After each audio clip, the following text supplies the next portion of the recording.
ከትናንት ነገ ሲል ቀናትና ወራት ያስቆጠረው የእስራኤልና ጋዛ ጦርነት ትኩሳቱን የሚያበርድ ጠፍቶ እንካ ለእንካ ሁለቱም ገጥመው ባልሸነፍ ባይነት ዛሬ ደርሰዋል። ጉዳዩንም ዓለም አቀፉ ማህበረሰብ በየዕለቱ በሚዲያ አውታሮች የሚሰማው ከሆነ ሰነባብቷል። ታዲያ ሰላም ያሰማን አይደል የሚባለው የእስራኤሉ ጠቅላይ ሚኒስትር ቤንያሚን ኔታንያሁ ከአሜሪካው ፕሬዝዳንት ዶናልድ ትራምፕ ጋር በትናንትናው ዕለት ተወያይተዋል።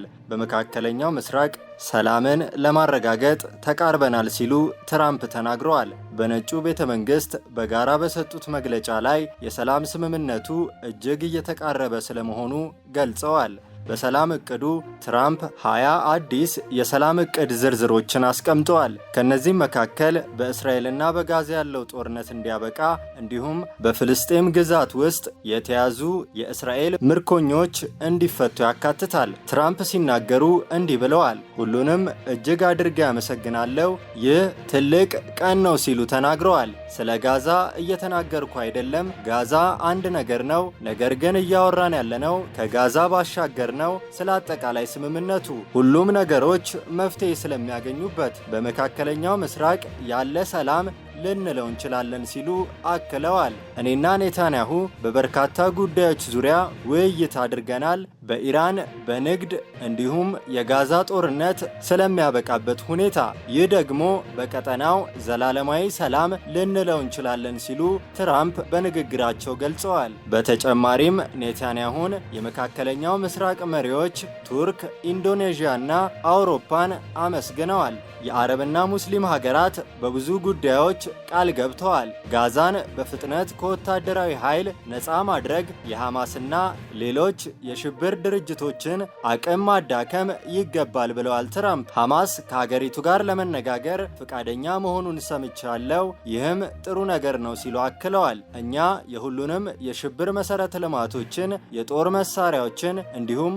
ሌሎችን እያጠፋን ነው። በተጨማሪ አሁን በጋዛና በአካባቢው የፖሊስ ኃይሎችን በማሰልጠን በጋዛ ውስጥ ከአዲሱ የሽግግር ባለስልጣናት ጋር ለመተባበር ያግዛል ነው ያሉት። ትራምፕ አክለውም የአረብና ሙስሊም ሀገራት ትብብርም ያስፈልገናል ሲሉ በአጽንኦት ተናግረዋል። ከትራምፕ እቅድ ውስጥ ጦርነቱ እስኪያበቃ ድረስ በቀን ተቀን ጉዳይ ያለምንም ፖለቲካዊ ጥቅም ጋዛን እናስተዳደራለን ብለዋል። ነገር ግን ይላሉ የፍልስጤም መሪዎች የሚመሩት በሀገራቸው ሰዎች ሳይሆን በዓለም አቀፍ አካላት የሰላም እቅዱ ተፈጻሚነትን ታሳቢ በማድረግ ነው ብለዋል። የሐማስ አቅም ከማዳከም በኋላ አይኤስኤፍ ለረጅም ጊዜ የውስጣዊ ደህንነትን ለማስጠበቅ መፍትሄ ይኖረዋል ብለዋል። ተቋሙ ከእስራኤልና ግብጽ ጋር የሚሰራ ሲሆን በተለይ የድንበር ቦታዎችን ደህንነት ያስጠብቃል። ከፍልስጤም የፖሊስ ኃይሎች ጋር ጎን ለጎን ሆኖ ማለት ነው። ሐማስም ቢሆን ይህንን እቅድ መቀበል አለበት ብለዋል ትራምፕ።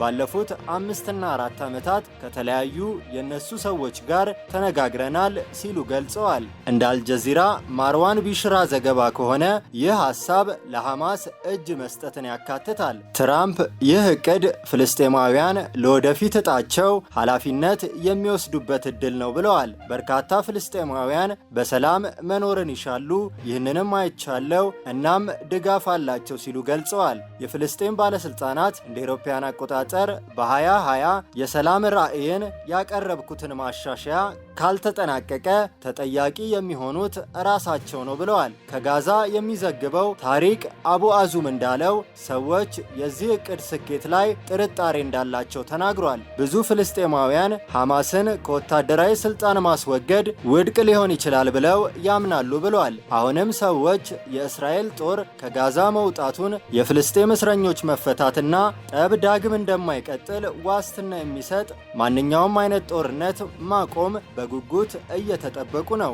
ይህም አሁን ባለው እቅድ ውስጥ ግልጽ አልነበረም። ትራምፕ ሐማስ ይህንን ስምምነት የማይቀበል ከሆነ ወይም ውድቅ ካደረገ አሜሪካ ድጋፏን ለእስራኤል እንደምታደርግ ገልጸዋል። ኔታንያሁም አክለው እቅዱን እንደሚደግፉ ተናግረዋል። ይህም በጋዛ ያለው ጦርነት እንዲያበቃ ትልቅ አስተዋጽኦ አለው። የሐማስን ወታደራዊ አቅም ያዳክማል። ጋዛም ከዚህ በኋላ ለእስራኤል ለእስራኤል ስጋት እንዳትሆን የሚያደርግ ነው ብለዋል። ሐማስ ስምምነቱን ከተቀበለ በመጀመሪያ ደረጃ በ72 ሰዓታት ውስጥ የእኛን ታጋቾች መልቀቅ አለባቸው ብለዋል። በመቀጠልም የሐማስን ወታደራዊ ኃይል ማዳከምና ትጥቅ ማስፈታት እንደሚገባ ተናግረዋል። ምናልባት ግን ስምምነቱን ሐማስ ካልተቀበለ ጉዳዩን በራሳችን መንገድ የምንጨርሰው ይሆናል ብለዋል። በምንም መንገድ በስምምነቱ መሰረት ነገሮች ጥሩ ሄደው ታጋቾቻችን ከተመለሱ መልካም፣